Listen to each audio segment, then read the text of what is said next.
ಪಾವಗಡ ತಾಲೂಕಿನ ಟೋಲ್ಗೇಟ್ ಬಳಿ ಇರುವ ಡಾಕ್ಟರ್ ಬಿಆರ್ ಅಂಬೇಡ್ಕರ್ ಅವರ ಪ್ರತಿಮೆಯ ಬಳಿ ಅಂಬೇಡ್ಕರ್ ಜಯಂತಿಯನ್ನು ಆಚರಿಸಲಾಯಿತು. ಮೊದಲಿಗೆ ಪುತ್ಥಳಿಗೆ ಮಾಲಾರ್ಪಣೆಯನ್ನ ಮಾಡಲಾಯಿತು. ನಂತರ ತುಮಕೂರು ಜಿಲ್ಲೆಯ ಅಟ್ರಾಸಿಟಿ ಸಮಿತಿಯ ಸದಸ್ಯರಾದ ಡಿಜೆಎಸ್ ನಾರಾಯಣಪ್ಪ ಅವರು ಮಾತನಾಡಿ, ಈ ಜಯಂತಿಯನ್ನ ವಿಶ್ವದಲ್ಲೇ ಕೊಂಡಾಡಲಾಗಿದೆ. ನಮ್ಮ ತಾಲೂಕಿನಲ್ಲಿ ವಿಶೇಷವಾಗಿ ಎಲ್ಲಾ ಸಂಘಟನೆಗಳು ಭಾಗಿಯಾಗಿ ಇವರ ಹುಟ್ಟುಹಬ್ಬವನ್ನು ಆಚರಣೆ ಮಾಡ್ತಾ ಇದ್ದೀವಿ. ಅಂಬೇಡ್ಕರ್ ಅವರ ತತ್ವ ಸಿದ್ಧಾಂತಗಳ ಬಗ್ಗೆ ಬುದ್ಧಿಜೀವಿಗಳು, ಪ್ರೊಫೆಸರ್ಗಳು ಸಾರುತ್ತಿದ್ದಾರೆ. ಆದರೆ ಪ್ರತಿಯೊಬ್ಬ ನಾಗರಿಕರು ಸಹ ಅವರ ವಿಚಾರಗಳನ್ನ, ಆಚಾರಗಳನ್ನ, ತತ್ವ ಸಿದ್ಧಾಂತಗಳನ್ನ ಮೈಗೂಡಿಸಿಕೊಳ್ಳಬೇಕು ಎಂದರು. ಒಳ ಮೀಸಲಾತಿ ವಿಚಾರಕ್ಕೆ ಸಂಬಂಧಿಸಿದಂತೆ ಮಾತನಾಡ್ತಾ, ಸುಪ್ರೀಂ ಕೋರ್ಟ್ ಆದೇಶವಾಗಿದ್ರೂ ಸಹ ಒಳ ಮೀಸಲಾತಿ ಜಾರಿಯಾಗ್ತಾ ಇಲ್ಲ. ಮುಖ್ಯಮಂತ್ರಿ ಸಿದ್ದರಾಮಯ್ಯನವರಿಗೆ ತಿಳಿಸುವುದೇನೆಂದರೆ, ನೀವು ಅಹಿಂದು ನಾಯಕ ಎಂದು ಎನಿಸಿಕೊಂಡಿದ್ದೀರಾ.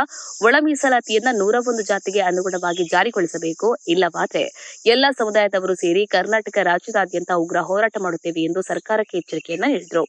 ಈ ಸಂದರ್ಭದಲ್ಲಿ ತುಮಕೂರು ಜಿಲ್ಲೆಯ ಪ್ರೊಫೆಸರ್ ಕೃಷ್ಣಪ್ಪ ಸ್ಥಾಪಿತ ದಲಿತ ಸಂಘರ್ಷ ಸಮಿತಿಯ ಜಿಲ್ಲಾಧ್ಯಕ್ಷರಾದ ನರಸಿಂಹಪ್ಪ ಪಿಎ, ತಾಲೂಕು ಅಧ್ಯಕ್ಷರಾದ ಮೊದಲೆಟ್ಟಪ್ಪ, ಸದಸ್ಯರುಗಳಾದ ವಿಜಯಕುಮಾರ್, ಕೃಷ್ಣಪ್ಪ, ಗುತ್ತಿಗೆದಾರರು Duggappa, Marappa, Pathalingappa, RK Anjan, Thimmammanahalli, Muthyalappa, computer Nagaraju, Mailarappa Kilarlahalli, K Eranna, Hanumantharaya, driver Nagaraj, SSK Venkatesh, ಅಮಾಲಿ ಗಂಗಾಧರ, ಪೂಜಾರಿ ಹಳ್ಳಪ್ಪ, ಪಳವಳ್ಳಿ ಕದಿರಪ್ಪ ಸೇರಿದಂತೆ ಇನ್ನೂ ಹಲವು ದಲಿತ ಮುಖಂಡರುಗಳು ಉಪಸ್ಥಿತರಿದ್ದರು. ಇವತ್ತಿನ ದಿನ ವಿಶ್ವನೇ ಕೊಂಡಾಡುವಂಥ ದಿನ.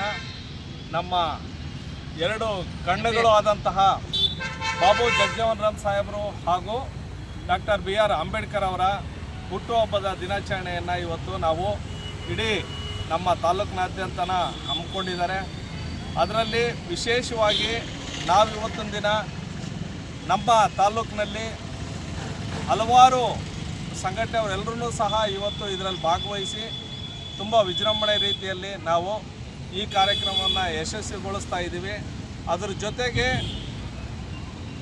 ನಮ್ಮ ಏನು ದಲಿತ ಸಮುದಾಯ ಇದೆಯೋ ಆ ದಲಿತ ಸಮುದಾಯ ಅಂದುಕೊಂಡಿರೋ ರೀತಿಯಲ್ಲಿ ಇವತ್ತಿನವರೆಗೂ ಕಾರ್ಯಗತ ಆಗ್ತಾ ಇಲ್ಲ. ಯಾಕಪ್ಪ ಅಂದರೆ ಸರ್ಕಾರಗಳು ಆರಿ ಮಟ್ಟದಲ್ಲಿ ನಡ್ಕೊಂಡು ಹೋಗ್ತಾ ಇದ್ದಾವೆ. ಯಾಕಪ್ಪ ಅಂದರೆ ಇವತ್ತೊಂದು ದಿನ ನಮ್ಮ ಬಾಬಾ ಸಾಹೇಬರು ಸೇರಿಕೊಂಡು ಭೂಮಿ ತಾಯಿಯ ಮಡ್ಲನ್ನು ಸೇರಿಕೊಂಡು 70 ವರ್ಷಗಳಾಗ್ತಾ ಇದೆ. ಆ 70 ವರ್ಷಗಳಾದ್ರೂ ಅವರ ಆಚಾರ ವಿಚಾರಗಳನ್ನು ಎಲ್ಲರೂ ಬುದ್ಧಿಜೀವಿಗಳು, ಪ್ರೊಫೆಸರ್ಸು, ಪ್ರತಿಯೊಬ್ಬರೂ ಎಲ್ಲರೂ ಸಹ ಅವರ ಒಂದು ತತ್ವ ಸಿದ್ಧಾಂತ, ಅವರ ಇತಿಹಾಸವನ್ನು ಅವರು ಸಾರ್ತಾ ಇದ್ದಾರೆ. ಆದರೆ ನಮಗೆ ಇವತ್ತಿನವರೆಗೂ ಅವ್ರು ಏನು ಸಾರ್ತಾ ಇದ್ದಾರೋ ನಾವುಗಳು ಇವತ್ತೇನಿದೆಯೋ ನಮ್ಮ ಪೀಳಿಗೆಗಳು ನಾವು ಮೈಗೂಡಿಸ್ಕೊಳ್ತಾ ಇಲ್ಲ ಸರಿಯಾದ ರೀತಿಯಲ್ಲಿ. ಯಾಕಪ್ಪ ಅಂದರೆ ನಾವು ನೋಡ್ತಾ ಇದ್ವಿ 70 ವರ್ಷಗಳಾದ್ರೂ ಇವತ್ತಿನವರೆಗೂ ಅವರ ಚರಿತ್ರೆಗಳನ್ನೇ ನಾವು ಮಾತಾಡ್ತಾ ಇದ್ವಿ.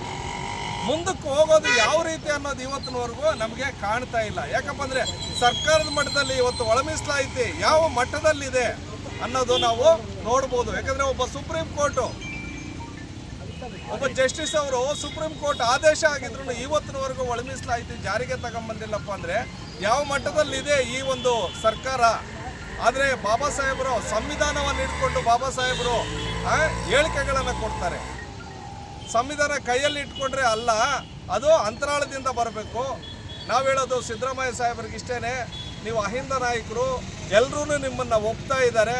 ಆದರೆ ನೀವು ದಯವಿಟ್ಟು ಈ ಒಳ ಮೀಸಲಾತಿಯನ್ನು ಖಂಡಿತವಾಗ್ಲೂ ಜಾರಿಗೆ ತಗೊಂಬಂದು ಎಲ್ಲ 101 ಜಾತಿಯ ಒಂದು ಮೀಸಲಾತಿಗಳನ್ನು ಆ ಜನಸಂಖ್ಯೆಗೆ ಅನುಗುಣವಾಗಿ ಹಂಚಬೇಕು.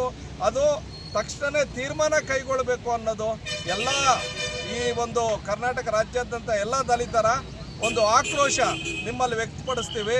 ದಯವಿಟ್ಟು ಇನ್ನು ಮುಂದೆ ಆದರೂ ಕಣ್ಣು ತೆಗೆದು ನೀವು ಈ ಒಂದು ಶಿಸ್ತುಬದ್ಧವಾದಂಥ ಒಂದು ಏನು ಒಳ ಮೀಸಲಾತಿ ಇದೆಯೋ ಅದನ್ನು ಜಾರಿಗೆ ತಗೊಂಬರಲಿಲ್ಲ ಅಂದರೆ ಇಡೀ ಕರ್ನಾಟಕ ರಾಜ್ಯಾದ್ಯಂತ ಎಲ್ಲ ಕೋಮಿನವರು ನಾವು ಒಂದೇ ಅಲ್ಲ, ಬರೀ ಮಾದಿಗರು, ವಲಯರು, ಇತರೆ ಅವರೆಲ್ಲ ಎಲ್ಲ ಕೋಮಿನವರು ಸಹ ಖಂಡಿತವಾಗ್ಲೂ ಉಗ್ರ ಹೋರಾಟವನ್ನು ನಡೆಸಬೇಕಾಗ್ತೈತೆ. ಇದು ನಿಮ್ಮ ಸರ್ಕಾರಕ್ಕೆ ಒಂದು ಎಚ್ಚರಿಕೆಯನ್ನು ಸಹ ನಾವು ನೀಡ್ತಾ ಇದ್ದೀವಿ ಅಂತ ಹೇಳ್ತಾ ಏನು ನಾವಿವತ್ತು ಅಂಬೇಡ್ಕರ್ ಜಯಂತಿ, ಜಗಜೀವನ್ ರಾಮ್ ಜಯಂತಿಗಳನ್ನ ನಾವು ಆಚರಣೆ ಮಾಡ್ತಾ ಇದ್ದೀವಿ. ಪ್ರತಿಯೊಬ್ಬ ನಾಗರಿಕರು ಸಹ ಅವರ ತತ್ವ ಸಿದ್ಧಾಂತಗಳನ್ನು ನಾವು ಮೈಗೂಡಿಸ್ಕೊಳ್ಬೇಕು. ಅವರ ಆಚಾರ ವಿಚಾರಗಳನ್ನು ಹೇಳೋದೇ ಮುಖ್ಯವಲ್ಲ, ಅದನ್ನು ಮೈಗೂಡಿಸ್ಕೊಳ್ಳೋ ರೀತಿಯಲ್ಲಿ ನಾವೆಲ್ಲರೂ ಮುಂದುವರಿಬೇಕು ಅನ್ನೋದು ನನ್ನ ಆಶಯ. ನಾಗರಾಜ್ ಕೆಎಂ, ಪಾವಗಡ, ಜೈ ಭೀಮ್ ನ್ಯೂಸ್ 24x7. ಇದು ಬಹುಜನರ ನ್ಯಾಯಕ್ಕಾಗಿ.